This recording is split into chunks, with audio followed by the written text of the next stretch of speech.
Sa araw-araw, ginagamit natin ang Filipino nang hindi iniisip kung gaano kalayo ang pinagdaanan nito bago naging tinig ng ating bayan.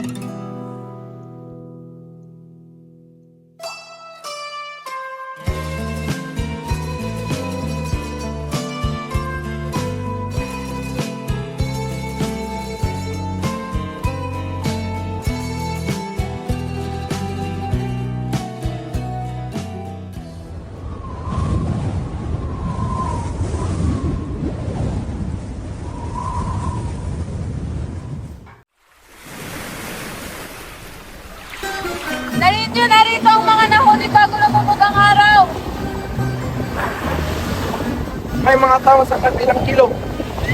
Ngunit dito sa pagkakasig ng isa upang magkaunawaan. Ang bawat pangkat ay may sariling wika. Sa salita natin na ipapasa ang mga kwento ng ating mga ninuno. Bago pa dumating ang mga mananakop, buhay na ang iba't ibang katutubong wika. At dito nagsimula ang unang tibok ng ating pagkakakilanlan. Nauunawaan ng mga Espanyol na mas mabis ang wikang katutubo kaysa dahas. Kaya sa kabila ng pananakop, nanatiling buhay ang sariling wika. Escuchen bien, deben aprender la fe verdadera. Hindi namin lubos maunawaan ng inyong salita. Paano namin susundin ang hindi malinaw sa amin? Entonces, hablaremos en vuestra lengua.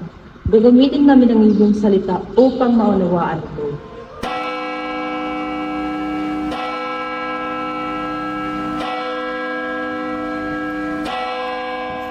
Nasapat ang katahimikan. Matagal nang naghihintay ang bawat Pilipino. Paano natin pag-iisihin ng lahat? Sa wikang naunawa ng bawat Pilipino.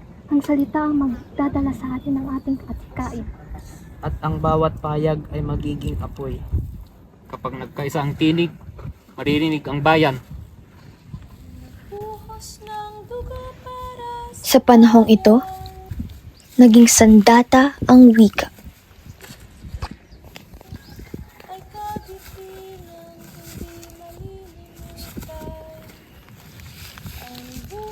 Hindi lamang para magsalita, kundi para lumaban.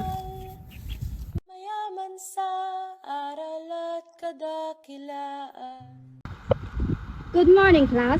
Good morning, teacher! Today we'll begin to use English in our classes. So this is the language of the new system.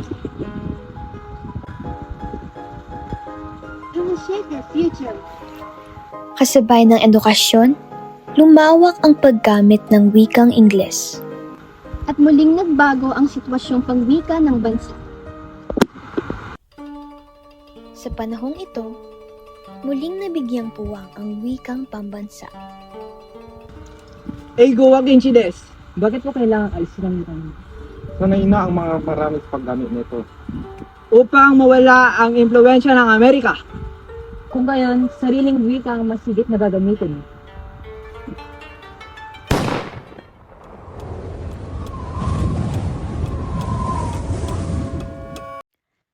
Ngayon ko nakita, ang Filipino ay hindi basta nabuo.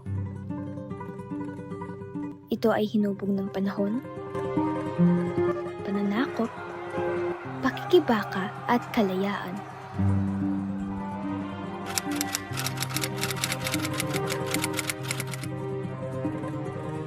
Ang bayan kong Pilipinas, lupa. At hanggang ngayon, ang Filipino ang patuloy na nagbubuklod sa ating bayan. Na sa kanyang palad, nag-alay ng kanda't dilag. At sa kanyang yumi at ganda, dayuhan ay nahalina.